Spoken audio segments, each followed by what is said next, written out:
Okay, so for the A level, you're going to have to learn about the rational roots theorem. So what the rational roots theorem is, it's a theorem that helps you find the possible rational roots of a polynomial. So remember, rational means anything that could be written as a fraction. So some possible rational numbers are like 2, because you could write it as a fraction, and the fraction would be 2 over 1. Or it could be like already a fraction, so it would be 1/5, okay? Or a big long decimal that repeats, like 0.333, which would just be 1/3. Things that are not rational are things like the square root of 5, or -1 minus I square root of 6 over 2.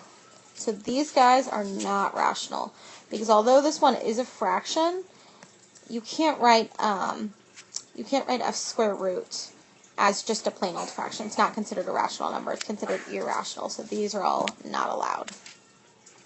So what the rational root theorem states is that you have to do P over Q, and P are your factors of your constant, and Q are factors of your coefficient.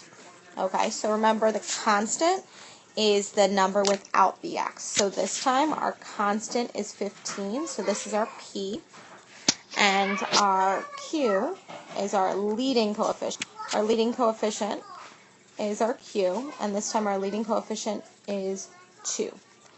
Okay, so we're just going to start this setup.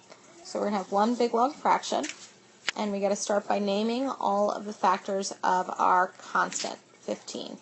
So 1 times 15, 2 doesn't go into 15, 3 does, so it's 3 times 5, and then 4 doesn't go into it.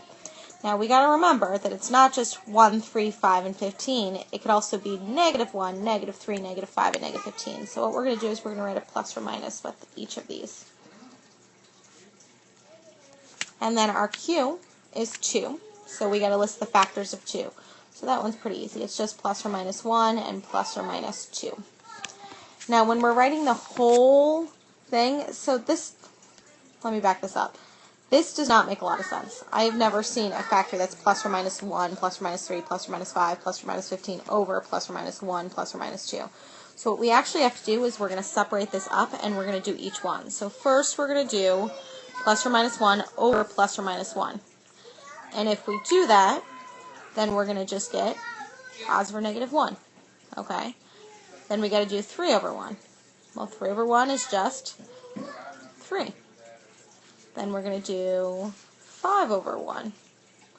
And that'll give us plus or minus 5. Okay? And then finally 15 over 1. Okay? And that's going to give us plus or minus 15. Now we're going to do the same thing, but with the other numbers. So we're going to do, this time let's do 1 over 2. So that's plus or minus 1/2. Okay. Oops. Let's see if I can get rid of that circle. Okay, so that's plus or minus 1/2. Okay, now we're going to do 3 over 2. Okay, so that's going to give us plus or minus 3/2. Then 5 over 2, which will give us plus or minus 5/2. And then 15 over 2, which would give us 15 over 2. And that's how we find the rational roots. So for this problem, it could be 1, 3, 5, 15, 1/2, 3/2, 5/2, or 15/2. And all of the plus or minus with each of them, so it could be positive or negative. Once we find the possible rational roots, we need to test them and see which one it works for. So we're going to start by using the synthetic division we learned before, because it's going to make it really nice and easy to see if it works. So let's just start with plus or minus 1. So we'll do that one first. So plus or minus 1. So remember, with synthetic, we got to take all the coefficients. We have 2, -1, -16, and 15. And let's do positive 1 first. So bring down the 2. 2 times 1 is 2. We got to add it up. So -1 and positive 2 make 1. 1 times 1 is 1.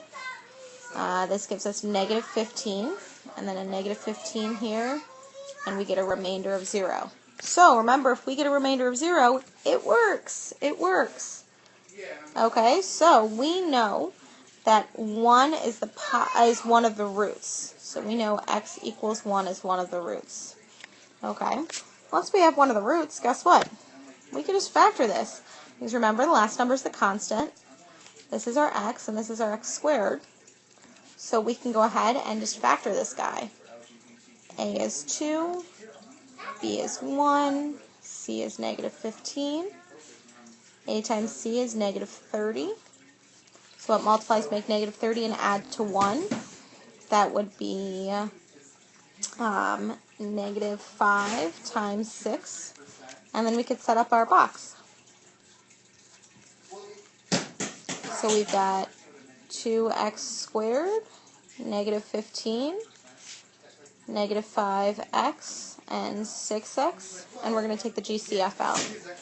So biggest number that can go into 2 and negative 5 is just 1. And x squared and x is an x. Biggest number that can go into 6 and negative 15 is 3. And they don't both have an x, so we can't take an x out. Biggest number that can go into 2x squared and 6x, well, 2 and 6 could be a 2. And x squared and x is just a plain old x. And then negative 5x and negative 15, we've got a negative for sure. And then 5 and 15, you can take a 5 out. So the factored form of this is 2x minus 5, x plus 3, and our original root gave us the x minus 1. So all of our roots for this one are the 1. We also have, let's write the other ones right here. So the other roots we've got from this are the one from this guy, this one, which is going to give us 5 halves. And then finally, this one, which is going to give us x equals negative 3. So this is how to use the rational root theorem.